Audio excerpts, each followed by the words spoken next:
We are going to take some more questions from the audience now. Okay. If you're ready. So first question, so these questions have been picked at random, so if your question doesn't get asked, don't be offended, nothing personal. So the first question is from Bukola Shonuga, who could stand up, please. New York Foreign Press. Bukola Shonuga, please stand up. The question is, what are your plans to stop the hemorrhaging of the Nigerian talent by international corporations, especially in the tech sector?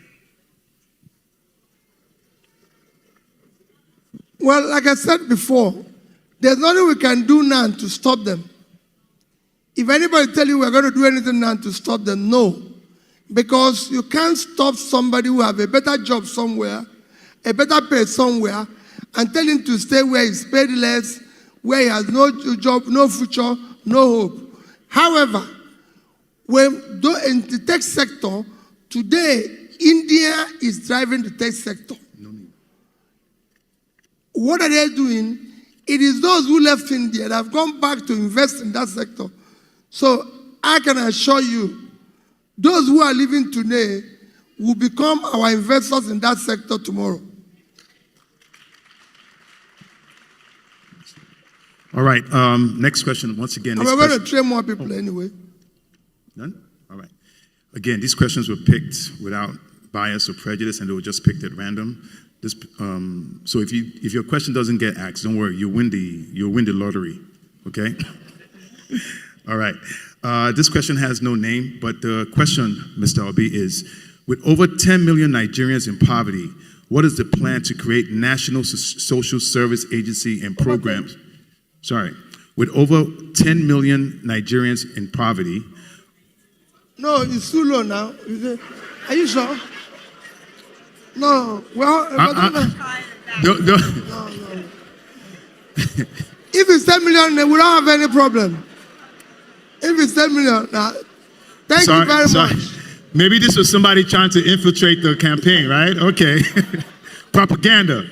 All right, so with over 100 million Nigerians in poverty. Yes, more like it. Okay, all right. So maybe that's why the person didn't leave a name. Okay. With over 100 million Nigerians in poverty, what is the plan to create? Let me come nearer to you. Oh. All right. Can you hear me now? Yes. There you go. Thank you. With over 100 million Nigerians in poverty, what is the plan to create national social service agency programs to help those who may not immediately benefit from your economical development plan? We don't have such plan. It will be difficult to have such plan because you don't have the resources to have such plan. However, China, between year 2000 and year 2015, by strict implementation of Millennium Development Goals, was able to pull 439 million people out of poverty. India pulled 269 people out of poverty, and Vietnam did over 50 million. What they did is not rocket science. It's for us to do the same thing. They invested in the critical areas of development, and that created massive jobs within that period. So if you know what people do that got them or makes them better, do it. It is not anything. Don't create your own paradigm and think you're going to be different. We will do what other people are doing. That's what we're going to do. And we will put people as quickly as we can out of poverty. Thank you. Next question is from Chinude Mwana, Columbia SIPA. The question is, how do you plan to unify the nation given the increasingly polarized national environment? Every nation is polarized, I've said it before, including America. The unifying them is for you to be a leader of all. Be tolerant, be understanding, dialogue, talk, show love, everything.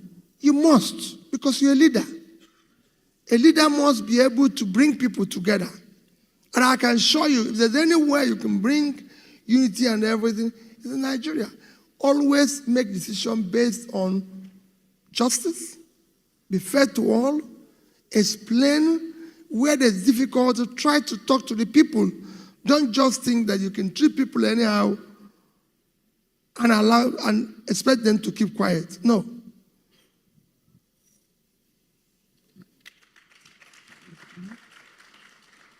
All right, the next question is from Kyra Oredu, who is a student here at Columbia University.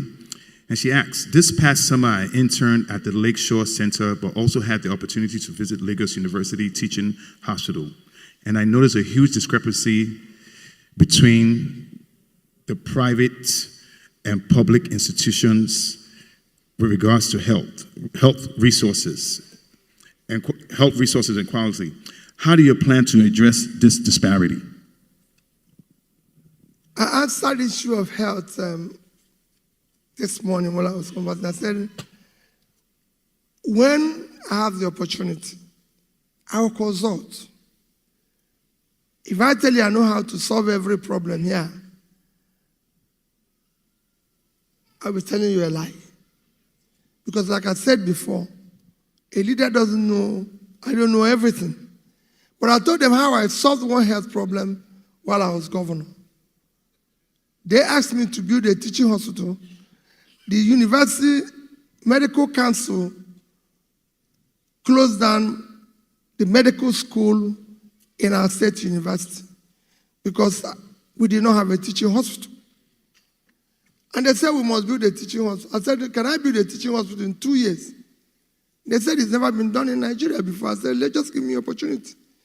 When they say, okay, we're only going to do that because I said, I'm kneeling down and begging you for the students. And they said, okay, we'll give you a chance. What did I do? I asked all the professors of medicine from Anambra State that I want to have a meeting with them. Very highly sophisticated people, some of them who went to Harvard and everything, and they agreed. And they came for the meeting. And I told them my problem. I said, I have to build a teaching hospital in 2 years. You know how to do it. I don't know how to do it. So you be the architect, the consultant, the everything. And for the sake of Anambra State, I won't pay you people a penny. You're going to do it free of charge to support the government. And they did it. You won't believe it. In 2 years, we built the Amaku Teaching Hospital. It's there. Go and verify it.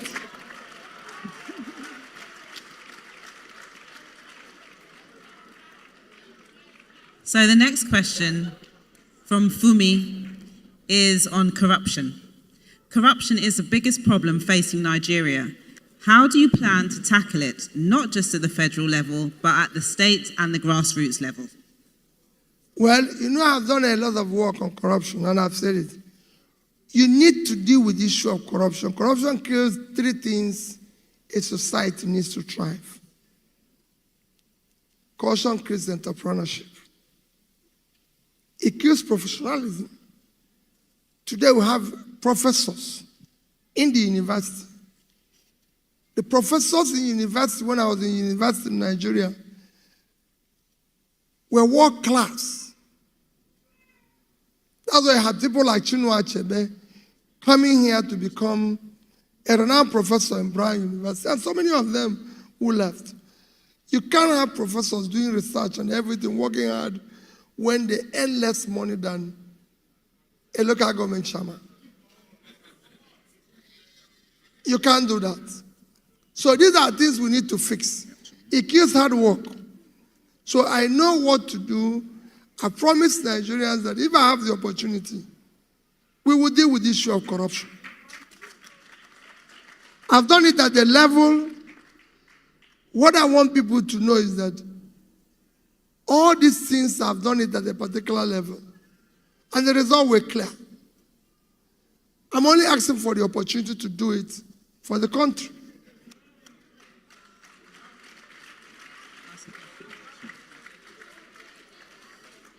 All right, the next one is from Odinaka Ezilbile. Please, if you're here, can you stand up?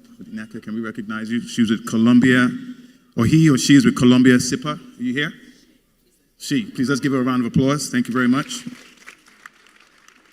And she asks, given Nigeria's debt level, are you considering using debt for climate swaps as a debt restructuring strategy? Consequently, what's your energy transition plan for Nigeria? How will you invest in the power and avoid stranded assets? Thank you. I probably need to consult you about this debt swap. Well, quite frankly, when it comes to the issue of debt, I said Nigerian debt is not as bad as most countries are. But it is very bad because we borrowed for consumption. There's anything wrong with borrowing.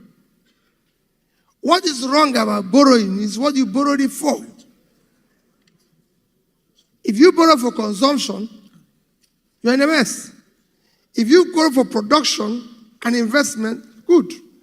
America as a country today owes over 80% of its GDP as debt. Here. In fact, soon it will be 100% debt. And this is the biggest economy in the world, 23 trillion. Yet their debt is huge. The second biggest economy, China, owes over about 50-60% of their GDP in debt. The third biggest economy, Japan, owes 230% of its debt as its GDP. So 230% of it. So you can see everybody is, all the Western world countries, all the G7 countries are at least owing over 50% of their GDP. So there's nothing wrong in debt. Same thing for business and everything. But Japan, everybody knows that, use that resources to keep its economy going. Like America used it to keep its economy going. And Japan today owes the highest amount of US treasuries. So he is owing, she is owing. If you go to her and say, you're owing, you will say, okay, here is where I invested the money and I can pay you small. You come to him and say, where is my money? He has chopped it. He has used it for... That is the problem. If you invest money, I give you in a country that have invested their debt very well to compare with us as a third world country, Bangladesh. I was in Bangladesh in 2010. The GDP of Bangladesh was about between $110, $115 billion. Their per capita was $747. Their debt was about $45 billion. So they were owing about 36%, 38% of their GDP as debt, 2010. As at that time, Nigerian GDP was 375 billion naira. Our per capita was $2,250. And our debt was about $30 billion. Cumulative, that's local and foreign debt. Today, Bangladesh GDP is about 330. So they've grown, their GDP has gone 3 times. Their per capita is now about 2,000 plus. So it's also moved about 3 times. Their debt has increased to over 100 billion, but it's lower in terms of percentage because their GDP have increased. So they invested it properly. They invested in education, they invested in this. Today, Bangladesh is almost, if not similar, but almost receiving more remittances, repatriation, than Nigeria, because They've educated their more people, and some of them have gone export. They are now a major and biggest exporter of clothing in the world. 36 billion. So they earn towards what we earn from oil, from exporting clothing. Now Nigeria, today, our GDP is about 400. Our per capita is now about 1,908. So we've lost about 12% of our per capita. And our debts have increased to about over 100 billion. So that money you borrowed, you dash it to your girlfriend. Sorry, girls, that's what I mean. But you threw it away. You went to... Don't worry about that. I'm just joking. The money was thrown away. She didn't like that one. No.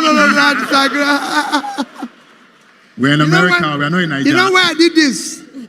If I have a very good sister that I always cherish, if I want to annoy her, Chimamanda says something about women, then she would throw everything on the ground and attack me. So I was imagining Chimamanda being here and I said this. He would say to me, why not dash it to the men? Why was he... So what I'm saying that you spent it. You consumed it. That's why it didn't add to your growth. I can show you 3 other countries. And that's what we're saying. Okay. Final one. Final one? Or 2 more? 2 more. Just 2 more. 2 more. And then we go to Twitter. So, somebody who's anonymous says, please tell me, Mr. Obi, you do not have a political backbone as your presidency. If elected, are you going to be bogged down in the legislature as your party does not have elected representatives and senators? No, it's not true. What do you have to say about this? Don't worry yourself. Whoever said it. What we're going to do, let me tell you.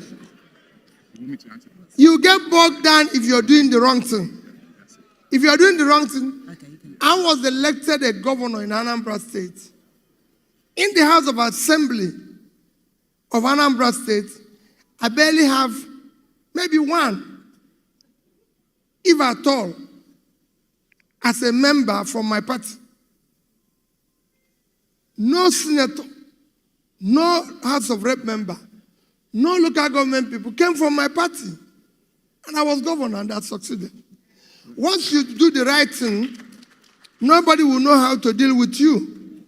Those things become problem when you're going to do the wrong thing. I'm not in this business, and I say it with all sense of responsibility.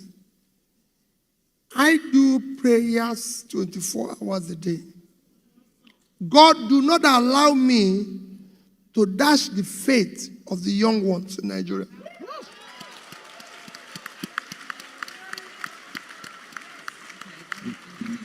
I must bequeath them. If I have the opportunity, I must bequeath the young ones in Nigeria a better society. Yes.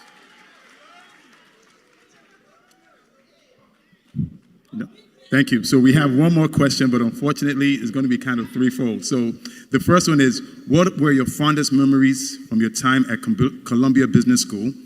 Also, Dennis Imoka wants to know, what's your number 1 priority for your first 100 days in office? I've already answered the one of Columbia Business School. You know, Columbia was one of those early business schools that I attended. That was in the 90s, in the early 90s. And it was a Columbia Business School that I learned that when you are served food, it is more expensive than when you have a buffet. So you pay for the service. So I had a friend who somebody gave us what I consider little or nothing in the plate. And he said, we're going to pay. And I said, suppose if we go to take the food, I said, we won't pay. I said, so this food is all over the place. I said, well. I don't forget that. Because I thought in my own place, the other one is more expensive than when you're served. Because this is a la carte. This one is a buffet. But, but it was a very good, interesting place to be. I wish I would come back again to be part of it. And I wish all the students, it's a fantastic place to be. And of course, it's a good name to have as you pass through it. It's one of those places that I cherish, that I pass through, even if it's for one day. Thank you. The other questions is to say thank you. Thank you. That's it. All right. I think we've come to the end of it, can we? No. So there are some questions from Twitter. Just one. No questions from the, we're not going to take any questions from, sorry. All right, we have one question from Twitter, and he says, Julius, answer, carry on. We're okay. listening. I am Akeem Adenuga, tweeting from Ibadan, Nigeria. Sir, I would like to ask you, what do you think about the Green Energy Initiative the current APC administration signed Nigeria up to, considering your policies intend to pursue aggressive production and industrialization? I didn't understand you. Can you help me? Sure. This is a question from Akeem Adenuga. He's tweeting from Ibadan in Nigeria. And what he's asking is, I would like to ask, what do you think about the Green Energy Initiative that has been administered by the APC administration, considering your policies to pursue aggressive production and industrialization in Nigeria? Quite frankly, there has been a lot of talk about green energy and climate change and everything. I'm not very vast. I've read a lot about them, and we will all consider it in whatever we're doing. But quite frankly,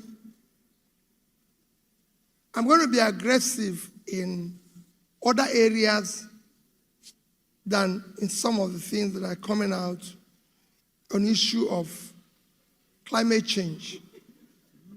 We're going to deal with it. We're going to give it attention. But these things are not more important, as important as securing the people, because you can't be talking about climate change when people are taking cover from bombs.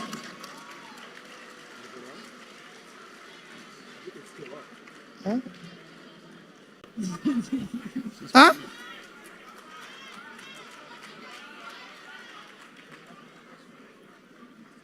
You can't go to That's it. You can't go to Afghanistan or Somalia and be talking about climate change. We have to be alive first. Then we deal with the climate. But we are going to consider everything. Number 2. Oh, you want another one? Great. Okay. The next one. Next, Julius, next question. Okay, Mike, please.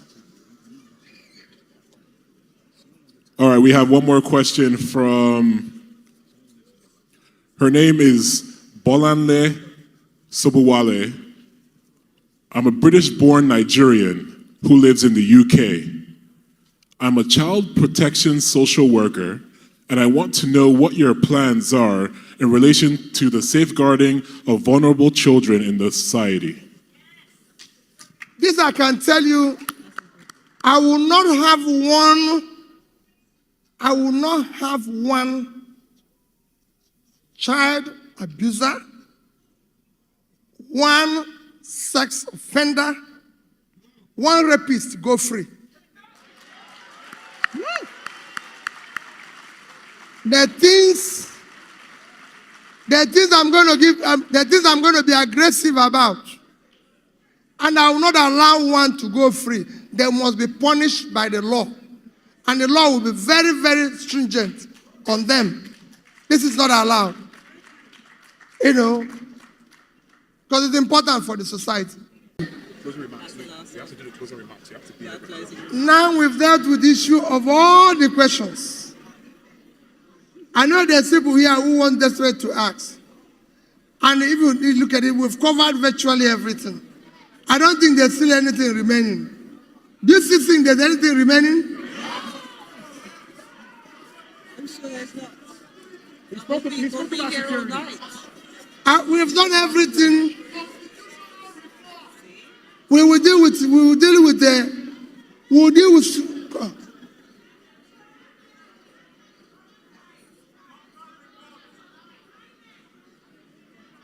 want to take that question? You want to take it from us? One, just one. Only one. Just one. Last one. Just one. Sir, I salute you, sir. I know you're going to do all these things only when you get there. How can you secure the vote? How can you stop rigging that Nigerians are known for? Thank you, sir. It's not, let him answer. It's not a question. I have to say something to you. You know my father. I just want to say. Okay, I can answer. Okay. So all of you, I guess you guys don't know me. Hi, my name is Chioma Chukuma. My father died in 2016, and unfortunately, the family decided that I would not be able to attend because I was in the US. But Peter would be here, attended my father's funeral while I wasn't able to attend.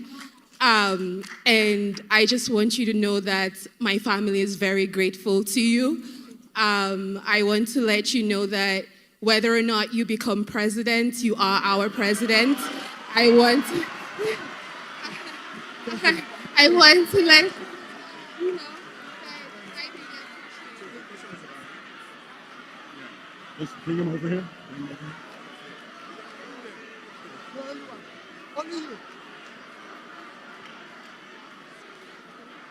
So, yes, sir.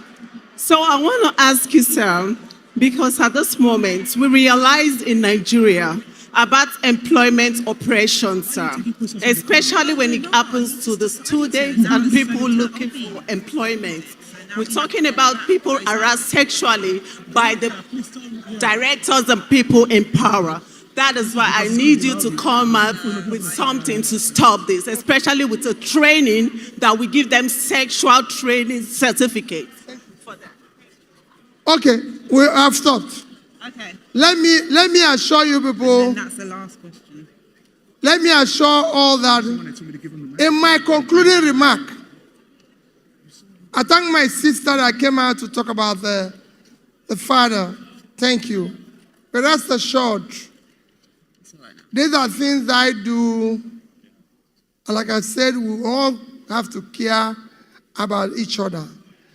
And when someone was talking about people who are being exploited because they are looking for a job, some of you should know, before I became governor, I was chairman of a bank.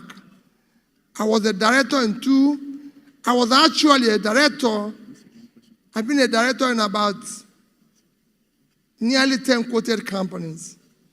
And I've been chairman of Securities and Exchange Commission of Nigeria. So I had a background, and all these are the things we were trying to stop. So be rest assured that I'm committed to all this, and I assure you people, right now I'm running to go to the airport, to travel to the next place, in all this. But let me appeal. In all this we did today, even when you cannot vote, it could be a strong voter support, advocacy, because those people you are sending money to are voters.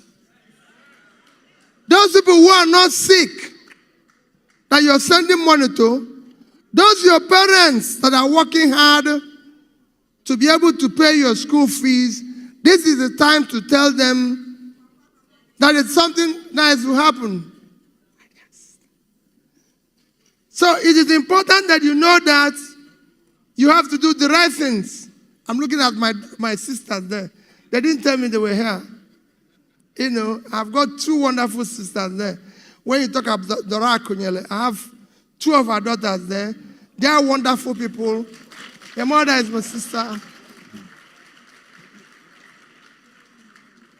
So it's important that they know that what we are doing is the right thing.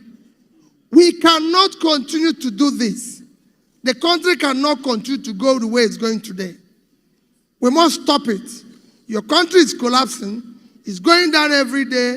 We are now among the most terrorized country of the world. We are now among the kidnapping capitals of the world. We are now we have the highest out of school children. We have overtaken India in infant mortality. The list can go on and on and on. It is you that will stop it. The reason why we have all these problems is cumulative effect of leadership failure over the years. And this is the time to stop it. So the election will not be about tribe. No. Don't vote for me because I'm from Southeast, I'm an Igbo man. It will not be about religion. If you go to the north, it is not safe. They don't buy bread cheaper. It is not about religion. The northerners don't buy bread cheaper.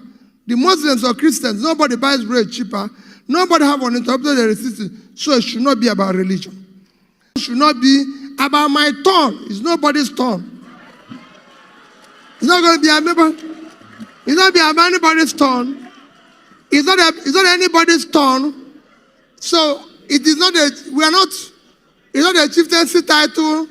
It is not this thing. It is about the election. It will not be about connection. It will not be about connection. These are the processes when people tell you that P2B doesn't have structure, let me tell you. The structure they are talking about is structure of criminality, structure of corruption, structure that have kept Nigeria where it is today. That is the structure I want to dismantle.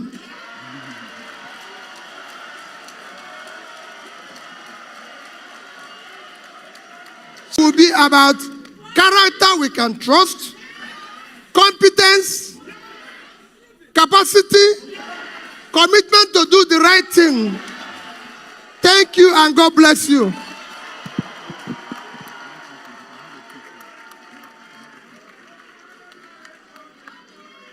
If we can please give His Excellency P2B a warm round of applause, please.